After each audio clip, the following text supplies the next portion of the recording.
Assalamualaikum warahmatullahi wabarakatuh. Mimin pergi ke kebun cari buah manggis. Bab 3221 sampai bab 3224. Ye Junlin merasakan ada yang tidak beres begitu dia memasuki Daxia. Ekspresinya berubah, aura kuat menyebar kemana-mana di Daxia. Seluruh Daxia berada dalam kekacauan, dan sepertinya banyak orang sedang mencari sesuatu. Ye Junlin bisa merasakan aura yang kuat. Pasti ada sesuatu yang terjadi. Ye Junlin awalnya panik dan sedikit takut. Namun segera, Ye Junlin tersenyum. Bukankah ini yang dia prediksi? Begitu kekuatan tempurnya terungkap, itu pasti akan menimbulkan masalah seperti itu. Junjun, Li Ziran pasti akan menjadi sasaran, ditemukan oleh banyak orang. Hanya saja ada beberapa kekuatan yang tidak diharapkan Ye Junlin. Situasi King Long dan lainnya adalah sesuatu yang tidak dia prediksi. Ye Junlin merasa sangat beruntung sekarang. Untungnya, saya menyembunyikan Junjun dan yang lainnya terlebih dahulu. Kalau tidak, kita akan mendapat banyak masalah sekarang. Ye Junlin tersenyum, merasa senang karena dia telah membuat pengaturan sebelumnya. Setelah dia pergi jauh ke Daxia, segera saya bersentuhan dengan beberapa gelombang kekuatan. Bukankah kamu hanya mencari Junjun dan King Long? Persis seperti yang dia prediksi sebelumnya, banyak orang mungkin bersikap menunggu dan melihat terhadap King Long 5, ingin menunggu atau bersiap. Tapi sekarang kekuatan mereka telah terungkap, jika mereka tidak mengambil tindakan sekarang, mereka akan melakukannya segera setelah mereka kembali. Mereka tidak akan punya peluang, oleh karena itu, dia harus menyerang mereka sebelum kembali. Haha, senyumnya semakin lebar, untung. Saya sudah mengendalikan segalanya dan mengatur segalanya sejak lama. Jika tidak, sekuat apapun Anda sekarang, jika kelemahan tersebut ditangkap atau disakiti oleh orang lain, tidak ada yang bisa dia lakukan. Ia bahkan bisa menahannya. Dia memiliki begitu banyak kekuatan sehingga dia tidak punya tempat untuk menampilkannya. Ada hal lain, setelah dia menunjukkan kekuatan yang luar biasa, diperkirakan banyak orang di divisi penindasan mencoba memanfaatkannya. Namun, tidaklah mudah untuk menguji tulang sendiri, atau bahkan mengukur tulang sendiri. Pertama-tama, kamu harus lebih baik dariku, Ye Junlin. Saya tidak akan hanya berdiri di sana dan membiarkan Anda datang. Emosiku tidak bagus sama sekali, tapi Ye Junlin yakin tidak ada seorang pun dari faksi utama divisi Zenmo yang bisa melakukan ini. Ini adalah sesuatu yang dia yakini. Jika Anda ingin membuat ide sendiri, silakan datang. Paling buruk, dia akan menunggu orang-orang seperti penekan iblis datang dan menangani mereka satu persatu sebelum dia bisa memulai kehidupan yang dia dambakan. Segala sesuatu yang menghalanginya dihancurkan. Dia punya prinsip, aku tidak akan macam-macam denganmu, dan kamu juga tidak boleh main-main denganku. Saat ini dia menerima kabar dari agen Black Hawk. Setelah agen Black Hawk mengetahui bahwa dia telah meninggalkan negara beruang perang, mereka segera menghubunginya. Selamat kepada Tuan Ye, Anda tidak terkalahkan. Bahkan kekuatan di belakang War Eagle tidak yakin bagaimana menghadapi Anda. Metode mereka saat ini adalah menggunakan keluarga Anda atau aspek lain untuk menahan Anda. Tapi jangan khawatir, Tuan Ye. Sebelum Biro Perisai Langit berangkat, saya telah memberitahu Nona Li Ziran dan yang lainnya terlebih dahulu. Saya jamin mereka tidak akan ditemukan. Mendengar apa yang dikatakan agen Black Hawk, Ye Junlin tersenyum. Itu benar, saya juga tidak takut pada mereka. Tapi terima kasih sebelumnya, kirim pesan, meskipun itu tidak perlu. Jangan khawatir, Tuan Ye. Jika ada berita apapun di sini, saya akan memberitahu Anda sebelumnya. Tapi jika kamu punya sesuatu, tolong ingat aku. Agen Black Hawk tersenyum. Tentu saja Ye Junlin senang dengan ini. Kedua belah pihak saling memanfaatkan, ini sebenarnya jauh lebih dapat diandalkan daripada banyak hubungan. Setidaknya dia telah menempatkan informan tentang kekuatan di belakang kerajaan Elang Perang. begitu mereka melakukan gerakan atau semacamnya, dia akan mengetahuinya. Meskipun Anda ingin menjalani kehidupan yang Anda dambakan, Anda tetap perlu memahami kekuatan-kekuatan ini terlebih dahulu. Oleh karena itu, Ye Junlin meminta agen Black Hawk untuk segera menyelidiki detail kekuatan ini. Dia ingin mengetahui secara kasar sebelumnya. Ye Junlin terus berjalan menuju tempat Junjun dan yang lainnya bersembunyi. Dalam perjalanan, mereka bertemu Marsekal Tians dan rombongannya. Dia memimpin pengawal surgawi untuk menyelidiki situasi dan mencegah terjadinya beberapa konflik. Saat dia melihat Ye Junlin kali ini, ekspresinya menjadi rumit, dan dia bahkan sangat malu hingga dia ingin menemukan celah di tanah dan merangkak ke dalamnya. Dia tidak pernah menyangka bahwa Ye Junlin begitu kuat, dan ternyata dia selalu menjadi tuannya. Beberapa waktu lalu, ayahnya Tian Sen Shuai menceritakan semua ini kepadanya. Dia masih tidak percaya, tapi dari petunjuknya, dia mungkin tahu bahwa itu adalah Ye Junlin. Hanya saja dia tidak tahan semua ini di dalam hatinya dan tidak mau mempercayainya. Ye Junlin, yang telah diincar olehnya dengan berbagai cara dan dianggap sebagai lawannya, tiba-tiba menjadi tuannya. Rasanya seperti sebuah keuntungan itu selalu tidak bisa diterima. Namun kemampuannya untuk mendapatkan pijakan di era ini semua karena Ye Junlin.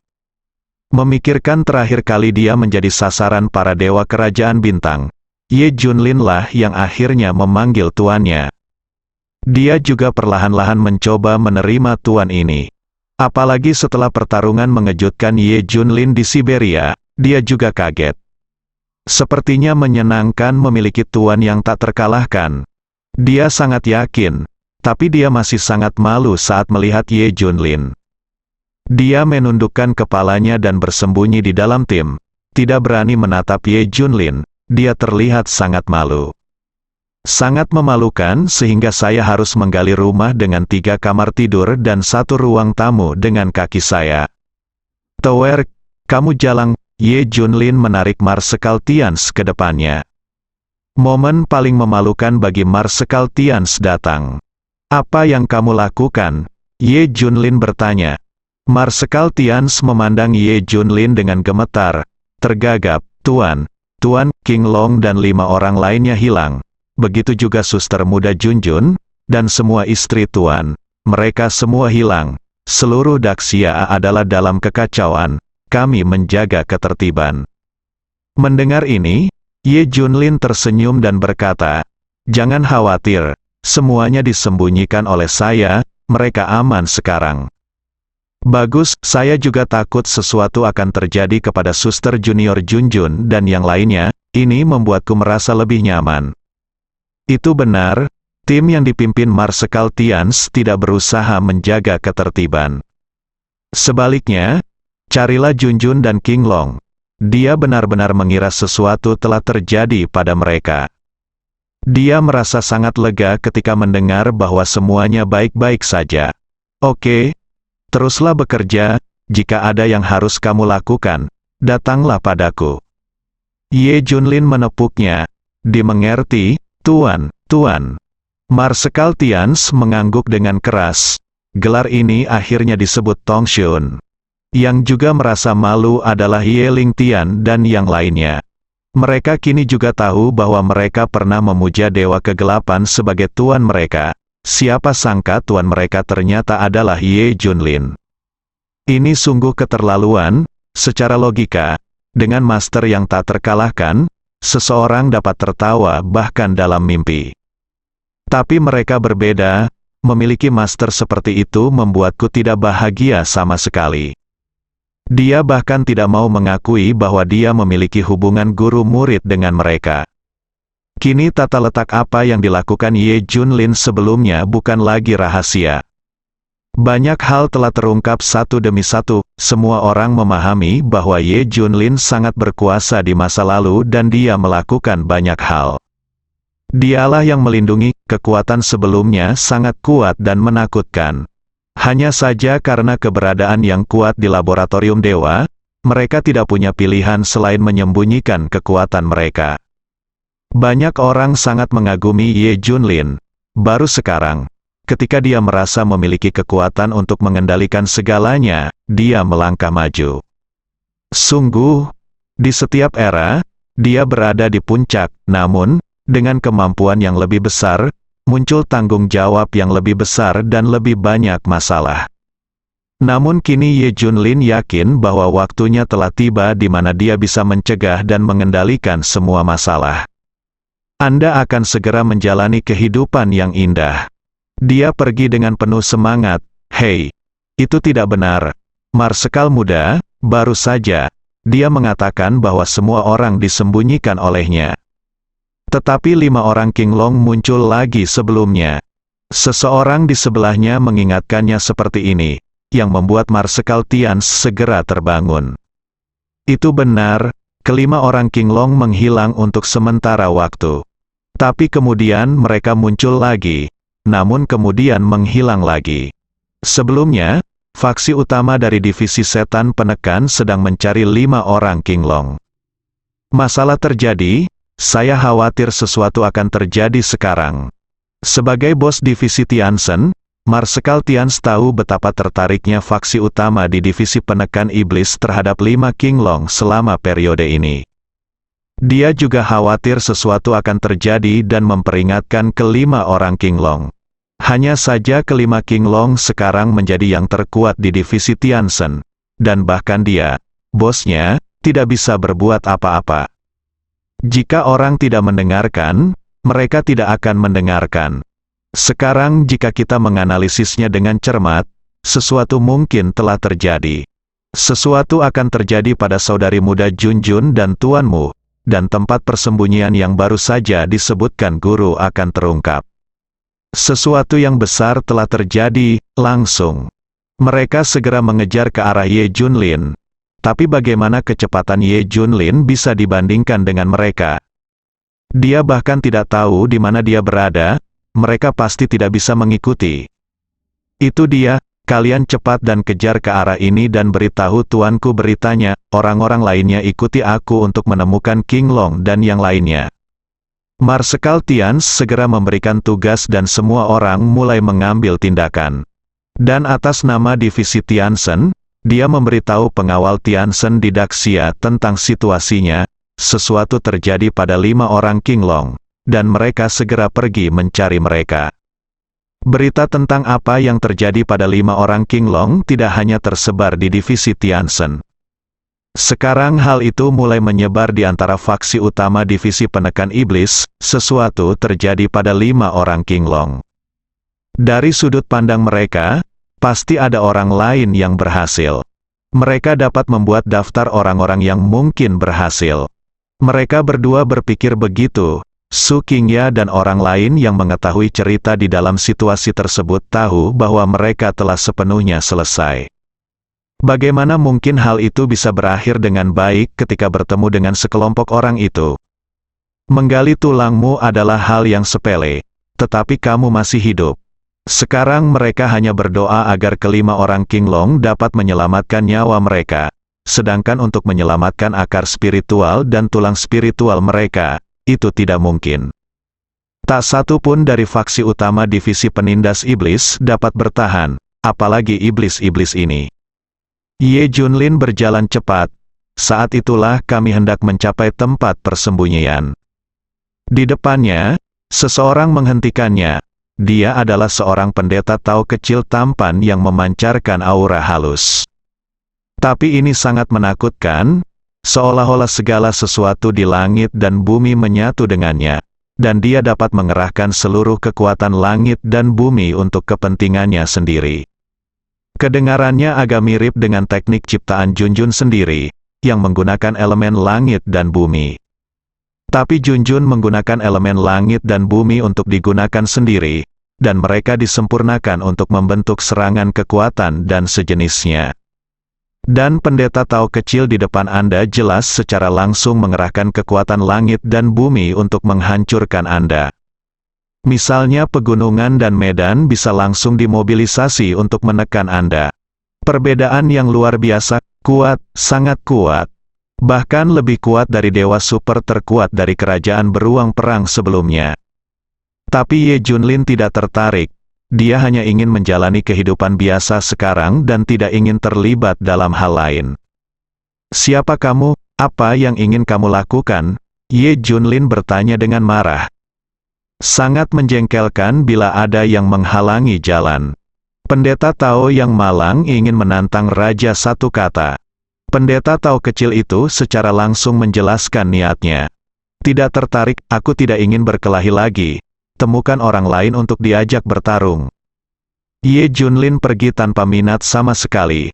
Dilihat dari pakaian dan kekuatan pendeta Tao, Ye Junlin sudah bisa menebaknya. Dia pasti datang dari Tianxi Mansion. Jika sebelumnya, Ye Junlin pasti tertarik. Sekalipun Anda ingin berinisiatif untuk menghubungi dan bertanya, bukanlah ide yang buruk untuk bertengkar. Terutama saat Junjun diracuni, dia sangat ingin bertemu dengan orang-orang dari rumah Tianxi dan divisi penindas iblis lebih dari siapapun. Hanya saja mereka tidak muncul pada saat yang seharusnya. Sekarang tidak perlu muncul, tapi muncul satu persatu. "Aku masih di sini untuk membuat masalah untukmu."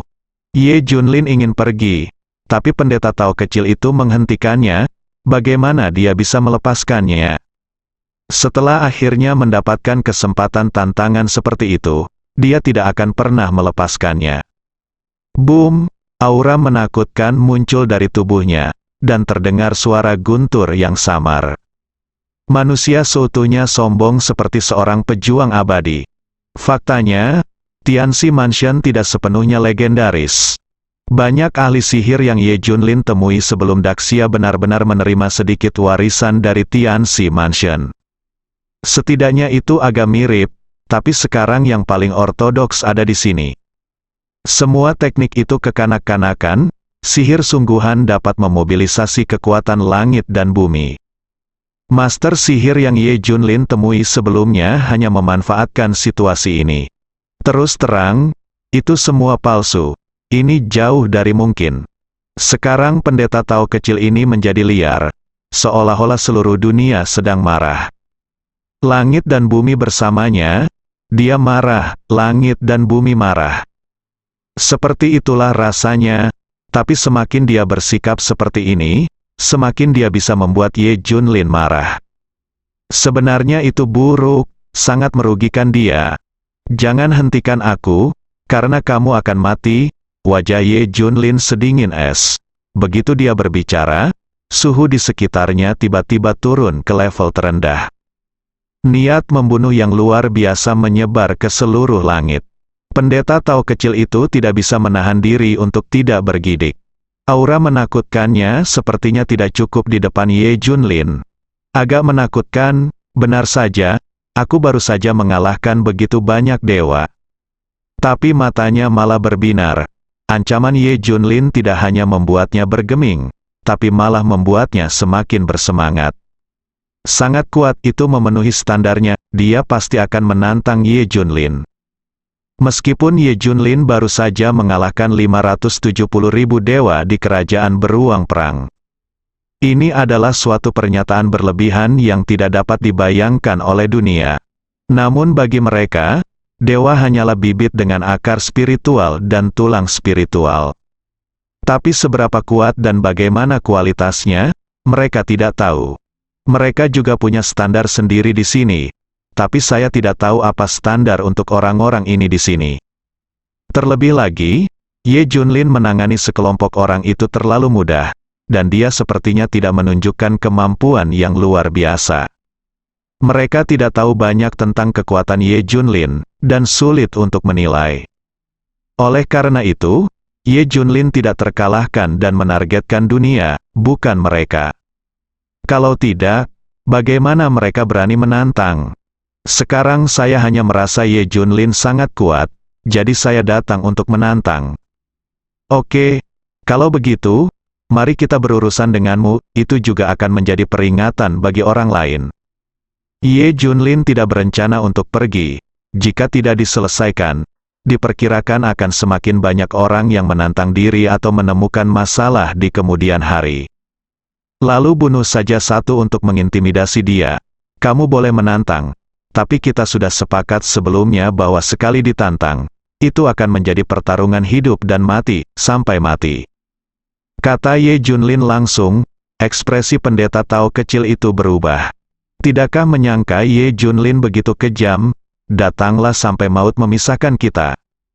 Jelas sekali ditantang, dia akan mati atau Ye Jun yang mati. Ini, dia terpojok. Dia awalnya hanya ingin menantang, tapi dia tidak ingin berhenti sampai mati. Tetapi jika hal ini tidak terjadi sekarang, dia tidak akan bisa berkuasa sama sekali. Ye Junlin memberinya jalan buntu, tenggorokannya menggeliat dan bibirnya terbuka sedikit tepat ketika dia akan setuju. Suara tua tapi keras seperti guntur datang dari jauh. Cepat kembali. Mendengar suara ini, dia tampak gelisah, menatap Ye Junlin dengan penyesalan, lalu melihat ke kejauhan, menghela nafas, hei. Lalu seluruh orang itu menghilang dalam sekejap. Tidak bisa dijelaskan, Ye Junlin mendengus dingin dan pergi dari sini. Namun, aura yang ditunjukkan anak laki-laki tadi cukup kuat. Jika sebelumnya, Ye Junlin sangat tertarik untuk bertarung dan mencoba keterampilan anak ini. Tapi setelah membalas dendam pada Hydra, suasana hatinya berubah, bahkan tidak tertarik sama sekali. Dia tidak akan peduli siapa yang baru saja berbicara, tidak peduli apa tujuan mereka. Apa yang tidak dia ketahui adalah bahwa semua sekte di Istana Tianxi keluar untuknya. Pendeta Tao kecil hanyalah salah satunya. Bersambung.